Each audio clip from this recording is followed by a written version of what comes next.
Okay, so let's look at this last part. So I wanted to show you in this last part of the video of the lesson the abstract from these two articles.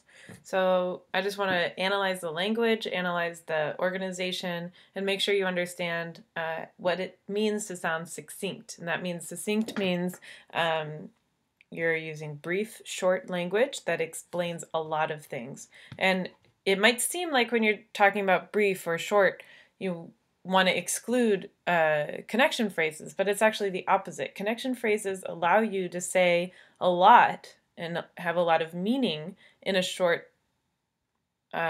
very short paragraph. So let's look at this. I'm just going to read the whole thing, then we'll look at it together. A growing body of evidence emphasizes that shocks in early childhood can have irreversible effects on long-term child welfare and poverty. However, evidence on effects of shocks in early childhood on child cognition, particularly when measured after early childhood window during preschool and beyond, is scarce. Using child-level panel data from rural areas of Ethiopia, this paper analyzes effects of both economic and non-economic shocks on child cognition skills measured after early childhood age window. We find that exposure to these shocks significantly decreased child cognitive skills. On the other hand, safety net program put in place in 2005 to protect households from the economic effects of such shocks mitigated the reduction in cognitive skills. Results suggest that social safety nets, if well designed and implemented, can help check the long-lasting detrimental effects of shocks experienced during early childhood. This is crucial for child welfare and future human capital development. All right. First, I want to just point out there are a couple of grammatical errors in here. I wonder if you heard them as well. So let's look.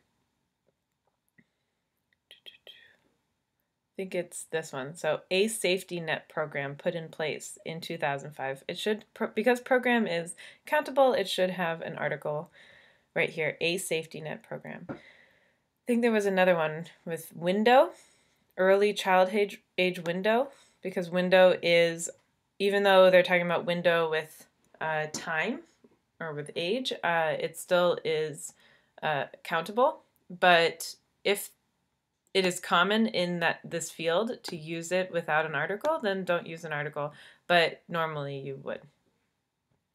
Okay, so, but this person really, even though there were a couple grammatical errors, the person really does use effective transitions. So I really like this way of opening a very general sentence, a growing body of evidence. It's a very general sentence. So you're just starting out general and you're moving into more detailed, and then you're going out back to how it is, what is implied.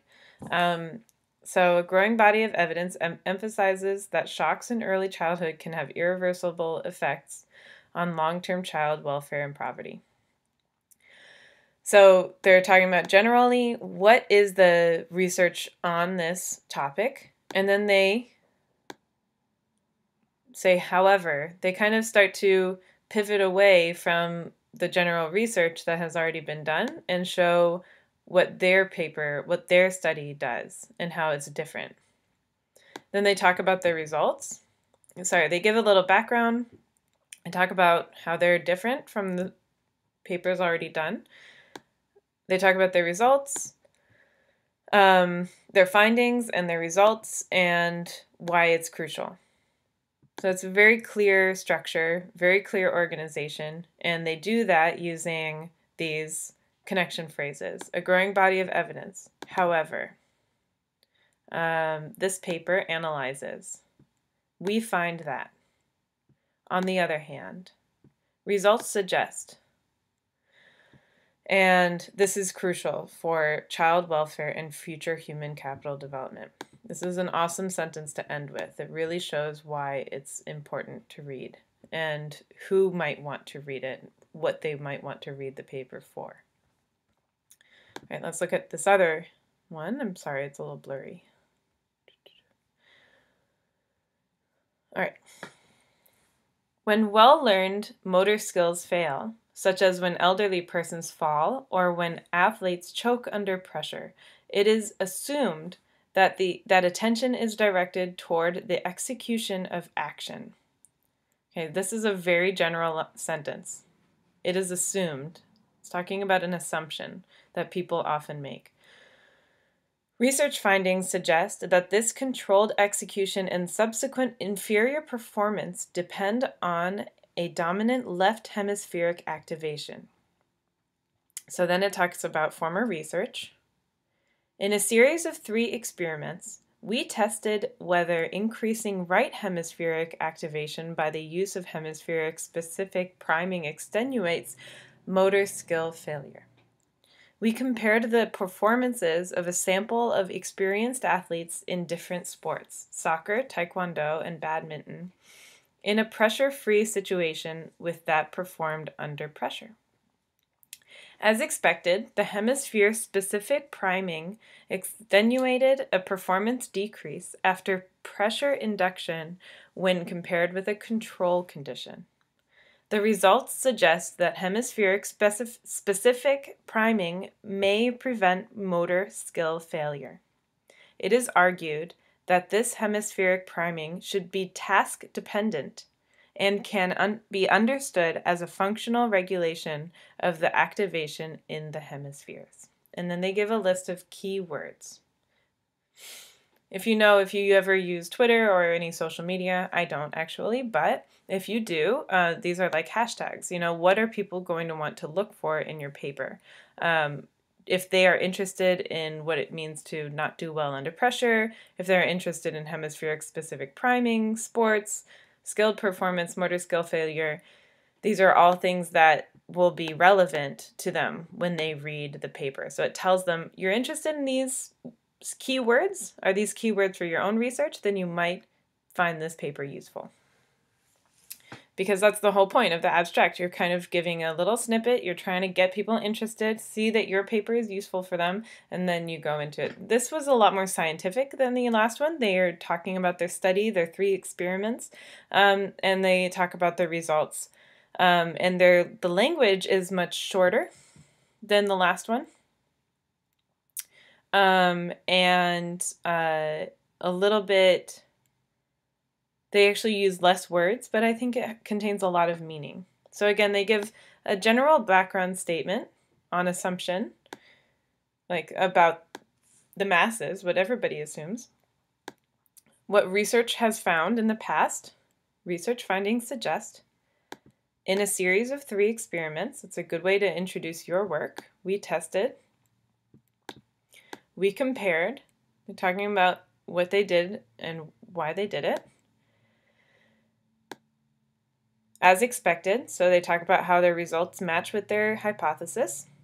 The results suggest what the results mean for motor skill failure. And then, what is argued in their paper in the end? What is the conclusion? Okay, so basically you're writing one sentence that encapsulates, that really holds the meaning of each section of your paper. It can be that short. Just one sentence or 2 sentences for each section of your paper. What was the what is the background? Who has already looked at this? What research has been done? What does it say? What is the purpose of your study? What was your methodology? What were your results and findings? And what is your most major conclusion or implication that comes out of the study? All right, I hope that this was clear. I hope that a lot of your questions have been answered about academic writing in this course. If they have not, if you still have questions, if there are specific things you still feel like you need help with, and if you really need me to look at a paper that's due next week or a paper that's due very soon, please let me know. I want to make sure that you understand that everything that's on the Blackboard, everything that's on Husky CT, is going to disappear. The website is the whole module for our course is going to be taken down. That's how it works. So you won't be able to access any of the tools. You can, however, still see the YouTube videos. My channel will still be up. You might want to write down some of the activities or take screenshots of them on the website so that you can complete them beyond the course. If you ever have any questions beyond the course and you want me to review anything, I am your teacher for life. I can help you. And I'm really excited to look at more of your writing. I know that some of you didn't meet your goals in this class. I hope that you will continue to be in touch with me so that I can continue to help you in the future.